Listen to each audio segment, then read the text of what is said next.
Memasuki materi ketiga, kita akan membahas kekuatan fundamental iklan digital, targeting audience.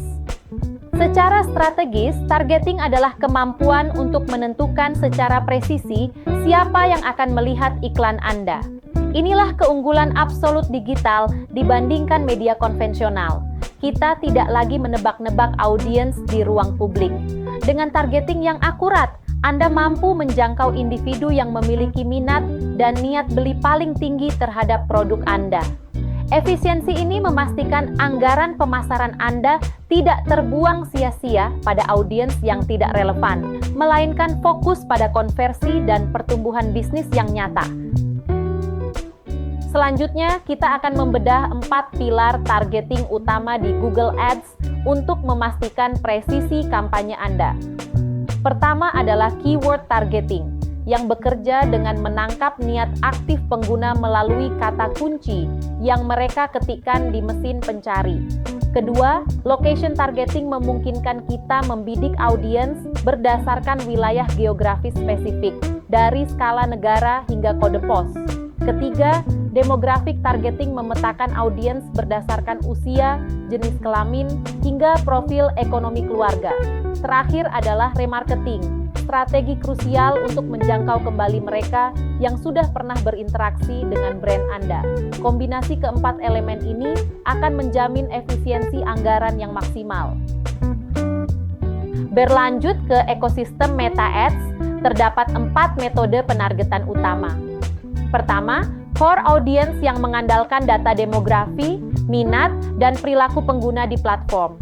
Kedua, custom audience, di mana kita menggunakan data milik sendiri seperti daftar email atau pengunjung situs untuk menjangkau kembali audiens yang sudah dikenal.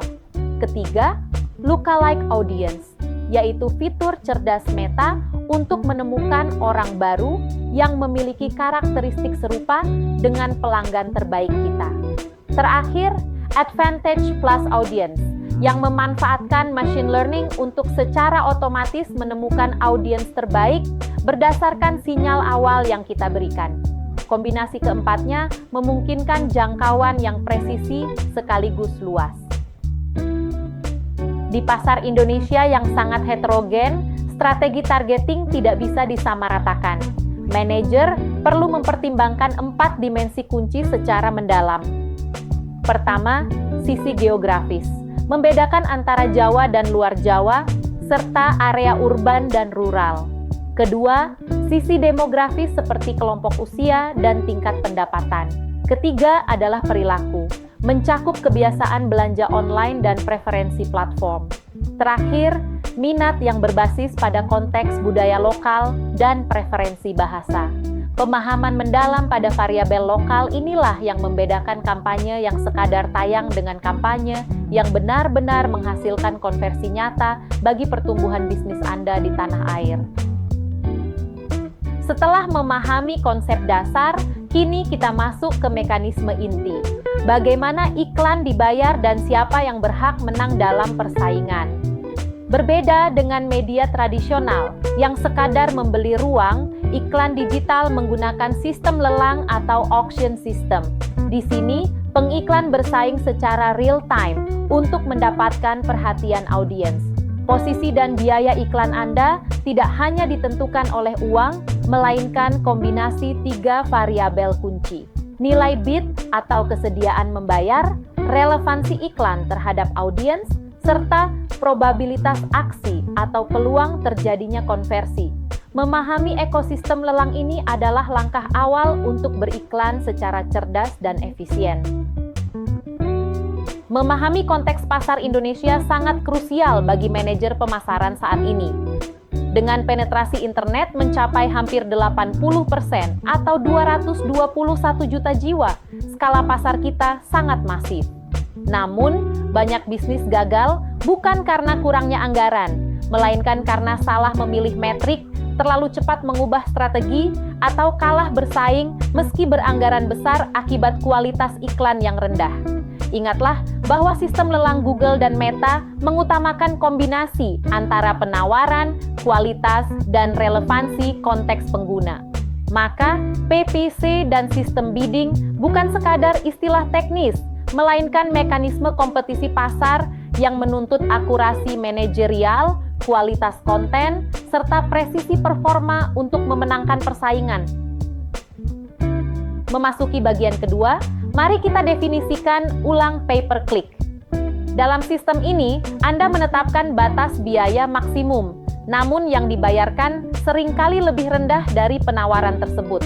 Model ini berbeda dengan CPM yang berfokus pada jangkauan atau CPA dan ROAS yang berfokus pada hasil konversi serta pendapatan. Namun, poin manajerial terpenting di sini adalah memahami konsep klik yang bernilai.